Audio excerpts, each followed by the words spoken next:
केंद्रीय गृहमंत्री अमित शाह मुंबईत दाखल। रात्री 9 वाजता सह्याद्री अतिथीगृहावर विधानसभेच्या पार्श्वभूमीवर बैठका, तर उद्या लालबागच्या राजाचं घेणार दर्शन।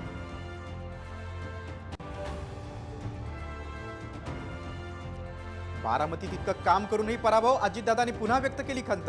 मी सोडून दुसरा आमदार मिळायला हवा, बारामतीतून न लढण्याचे दिले संकेत।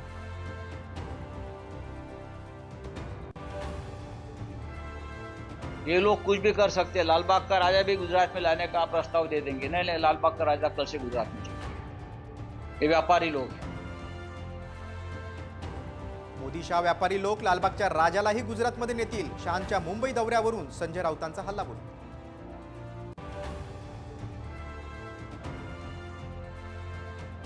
धनंजय मुंडेंनी घेतली मनोज जरांगेंची भेट। मध्यरात्री तासभर खलबतं, शेतकरी प्रश्न आणि आरक्षणावर चर्चा झाल्याची जरांगेंची माहिती।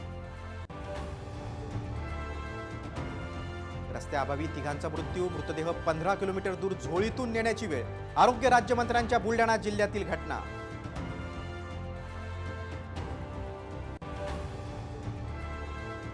दीपिका रणवीरला कन्यारत्न, मुंबईतल्या कोकिलाबेन हॉस्पिटलमध्ये गोंडस मुलीला दिला जन्म।